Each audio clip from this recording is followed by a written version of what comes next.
नमस्कार, आप देख रहे हैं न्यूज 18। मैं हूं आपके साथ मेनका चौधरी। महासंग्राम में स्वागत है आपका। 2024 के चुनावी लिहाज से संघ ने ऐसा प्लान तैयार किया जिसमें सिर्फ 80 नहीं बल्कि 80+20 यानी संपूर्ण वोट बैंक का संदेश दिया। आरएसएस की कोशिश संपूर्ण समाज को संगठित करने की है और इसी को लेकर मोहन भागवत ने कहा कि मुस्लिम भी हमसे अलग नहीं है, वो भी हमारे हैं और ऐसे में अब बीजेपी के साथ मिलकर संघ भी मुस्लिमों को एकजुट करने की तैयारी में है, जिससे 24 में बीजेपी को मजबूती मिल सके। आपको दिखाते हैं एक रिपोर्ट।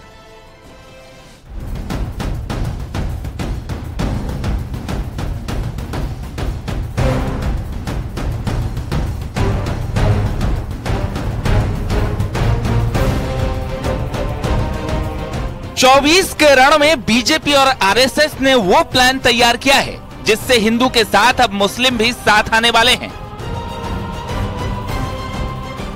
मोहन भागवत ने उस भाईचारे की पटकथा लिख दी है जिससे अल्पसंख्यक वोट बैंक पर पकड़ बनाई जा सकेगी और उस इतिहास को दोहराया जाएगा जहां हिंदू, मुस्लिम, सिख, ईसाई आपस में सब भाई भाई वाला नारा दिया जाएगा। क्योंकि संघ प्रमुख का संदेश साफ है, मुस्लिम भी हमसे अलग नहीं, वो भी हमारे ही हैं। बस उनकी पूजा पद्धति बदल गई है। ये देश उनका उतना ही है जितना हमारा है। मोहन भागवत का ये बयान उस वक्त आया है जब वो उत्तर प्रदेश प्रवास पर थे, जहां उन्होंने 80-20 का नहीं बल्कि 100% का नारा दिया है। और अगर ये पहल फिट बैठ गई तो इंडी गठबंधन के लिए संकट के बादल मंडराने लगेंगे। 2024 में आरएसएस ने खाका खींच लिया है और प्लान तैयार कर लिया है। उत्तर प्रदेश में आरएसएस जिस एजेंडे से आगे बढ़ेगी उसका सीधा सा प्लान यही है कि महिला, मुस्लिम और नौजवान।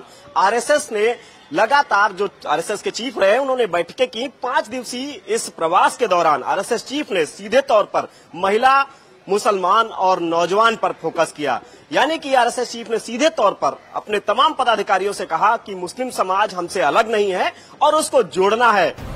दरअसल मोहन भागवत संपूर्ण समाज को संगठित करना चाहते हैं। भागवत ने जोर देकर कहा कि मुस्लिम भी हमसे अलग नहीं हैं, वो भी हमारे हैं। ऐसे में अब बीजेपी के साथ मिलकर संघ भी मुस्लिमों को एकजुट करने की तैयारी में है, जिससे 24 में बीजेपी को चुनावी मजबूती दिला सके। संघ प्रमुख ने कहा कि सामाजिक परिवर्तन और राष्ट्र को आगे ले जाने के लिए सभी सक्रिय भूमिका निभाएं। समूचे राष्ट्र को एक सूत्र में पिरोने के लिए जरूरी है कि सभी मिलकर इस दिशा में काम करें। संघ चाहता है कि एक विकसित राष्ट्र के निर्माण में सभी का योगदान हो। मैं उनके इस बयान का स्वागत करता हूं, इस्तकबाल करता हूं। देश में मुसलमानों की एक बहुत बड़ी तादाद है, तो इस तादाद से बैर रख करके या नफरत फैला करके देश को तरक्की पे नहीं लाया जा सकता। इसलिए जरूरी है कि हुकूमत और आरएसएस के दरमियान मुसलमानों के साथ डायलॉग का सिलसिला शुरू किया जाए। आदरणीय मोहन भागवत जी एवं संघ का यह अपना मंतव्य है, विचार है, लेकिन हम संत समाज धर्माचार्यों का एक ही भाव है, मंतव्य है।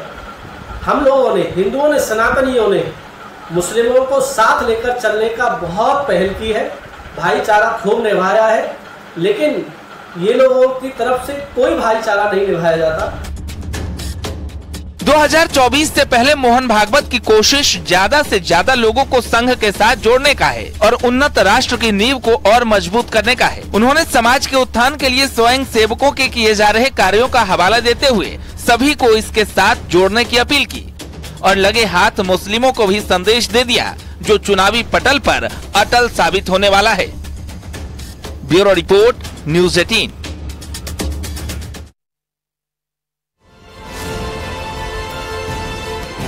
और इस वक्त बड़ी खबर कांग्रेस के सूत्रों के हवाले से ये खबर है कि राहुल गांधी जल्द आ सकते हैं अयोध्या।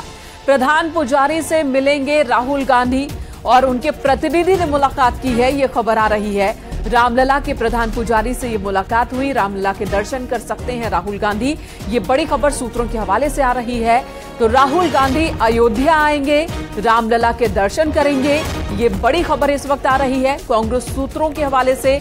और ये भी खबर है कि अयोध्या के प्रधान पुजारी से राहुल गांधी के एक प्रतिनिधि ने मुलाकात की और इस दौरान राहुल गांधी के अयोध्या आने की इच्छा पर बात हुई, जिस पर अब खबर आ रही है कि राहुल गांधी आ सकते हैं अयोध्या। निमेश गोस्वामी हमारे सहयोगी इस वक्त हमारे साथ मौजूद हैं।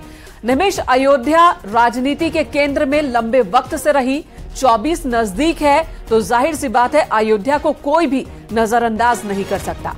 राहुल गांधी अयोध्या आ सकते हैं, इस बारे में और क्या इंफॉर्मेशन है आपके पास? देखिए, बीते दिनों ये माना जा रहा है कि करीब एक हफ्ते पहले भारत जोड़ो यात्रा के संयोजक व राजीव गांधी फाउंडेशन के सीईओ विजय महाजन ने मुख्य पुजारी से मुलाकात की और उन्होंने इस दरमियान राहुल गांधी के राम जन्मभूमि दर्शन पर भी चर्चा की। हालांकि मुख्य पुजारी जी का कहना है कि राम मंदिर एक ऐसा स्थान है जहां पर कोई भी आ सकता है और जो भी है उसका स्वागत है। ये ट्रस्ट की भी मंशा है, जो आएगा उसका सम्मान होगा और उसी पर हम काम कर रहे हैं। लेकिन जिस तरीके की तैयारियां हैं रामलला के प्राण प्रतिष्ठा को लेकर, राम मंदिर का प्राण प्रतिष्ठा भव्य और दिव्य होने जा रहा है और जिसको लेकर के बृहद स्तर पर अब तैयारियां भी शुरू कर दी हैं। ऐसे में देश और दुनिया के राम भक्त अयोध्या आ रहे हैं, ऐसे में राहुल गांधी का अयोध्या आना, इसको लेकर के बड़ी कयास लगाए जा रहे हैं। हालांकि इस दरमियान जो उनके प्रतिनिधि आए थे उन्होंने कई संतों से मुलाकात की और ये माना जा रहा है कि अयोध्या में बृहद स्तर पर वो दर्शन पूजन करेंगे और रामलला के दर्शन के लिए स्पेशल उन्होंने मुख्य पुजारी से मुलाकात कर उनसे वार्ता की है। जी ठीक है निमेश, धन्यवाद इस वक्त पूरी जानकारी देने के लिए। तो खबर आ रही है कि अयोध्या जा सकते हैं राहुल गांधी, रामलला के दर्शन कर सकते हैं। हालांकि वो कब जाएंगे, क्या भव्य राम मंदिर में विराजमान होने से पहले जाएंगे या इसके बाद जाएंगे, ये अभी तक साफ नहीं है।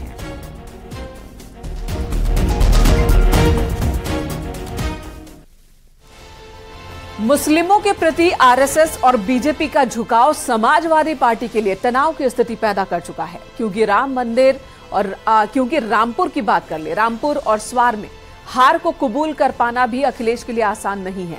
वो अब तक यही कहते आ रहे हैं कि वो नहीं हारे, बल्कि प्रशासन ने बीजेपी को जीत दिलाई है।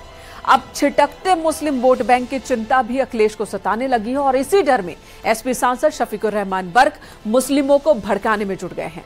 बाबरी की याद दिला रहे हैं वो मुसलमानों को। आपको दिखाते हैं ये रिपोर्ट।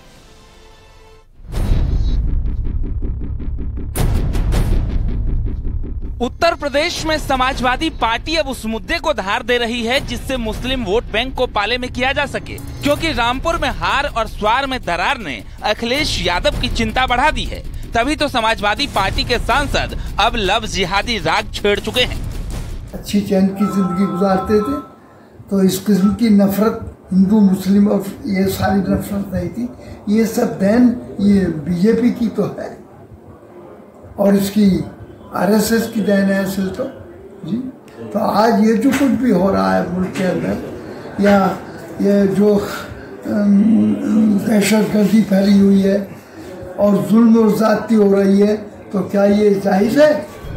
लव जिहादियों के खिलाफ यूपी में ताबड़तोड़ एक्शन के बीच समाजवादी पार्टी को चिंता मुस्लिम वोट की सताने लगी है और यही वजह है कि सांसद शफीकुर रहमान ने लव जिहाद और भूमि जिहाद का ठीकरा आरएसएस और बीजेपी के ऊपर फोड़ दिया है। दरअसल बीजेपी के मुस्लिम प्लान से सपा की टेंशन बढ़ गई है। रामपुर में हार भी समाजवादी पार्टी स्वीकार नहीं रही। स्वार उपचुनाव में हार की कसक भुलाए नहीं भुला रहे और इसी खातिर समाजवादी पार्टी के नेता खुद को मुस्लिमों के हितैषी बता रहे हैं। बर्क यही नहीं रुके, उन्होंने एक बार फिर बाबरी मस्जिद का राग छेड़ दिया और बीजेपी को आइन के हिसाब से मुल्क चलाने की नसीहत दे डाली। बाबरी मस्जिद की शहादत का मकसद ये है कि मुसलमानों को चैलेंज था कि तुम यहाँ नहीं रह सकते। तो जहाँ तक मस्जिद हो, मंदिर हो या कोई भी गिरजा हो, कोई भी इबादत गाह हो, उसको तो किसी भी गवर्नमेंट को छेड़ना भी नहीं चाहिए। और वो इबादत का मसला अपनी अलहदा है।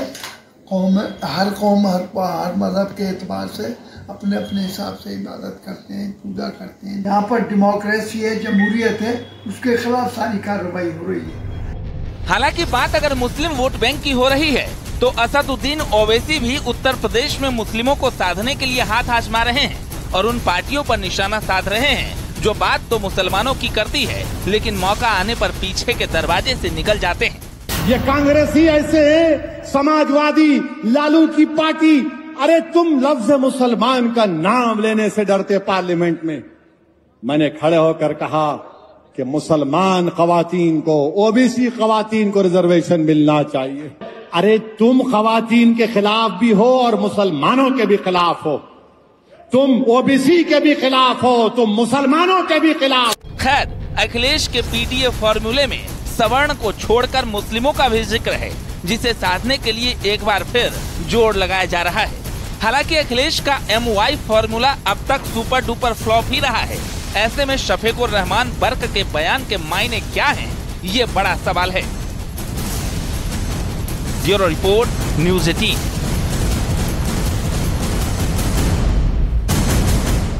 इधर देश के युवाओं को रोजगार दिलाने के लिए प्रतिबद्ध प्रधानमंत्री मोदी ने वीडियो कॉन्फ्रेंसिंग के जरिए अलग अलग सरकारी विभागों में नौकरी पाए 51,000 कैंडिडेट्स को नियुक्ति पत्र सौंपा। ये रोजगार मेला देश भर में 46 जगहों पर आयोजित हुआ। रोजगार मेले में शामिल युवाओं को संबोधित करते हुए पीएम ने कहा कि 2047 तक भारत को विकसित देश बनाना है। भारत तीसरी सबसे बड़ी इकोनॉमी बनेगा और इस संदेश को चुनावी संग्राम से भी जोड़कर अब देखा जा रहा है।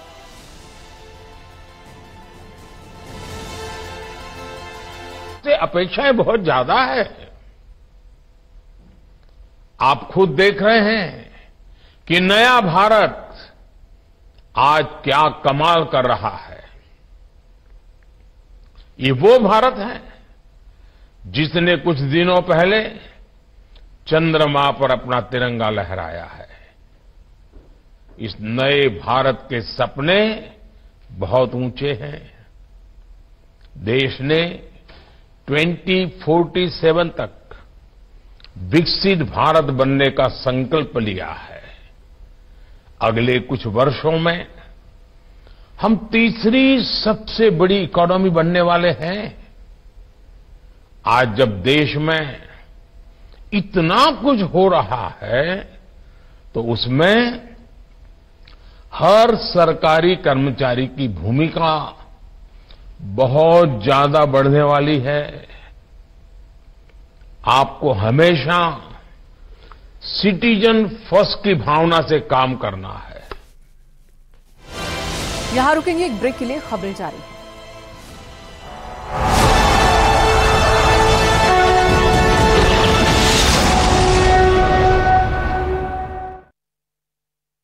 देखिए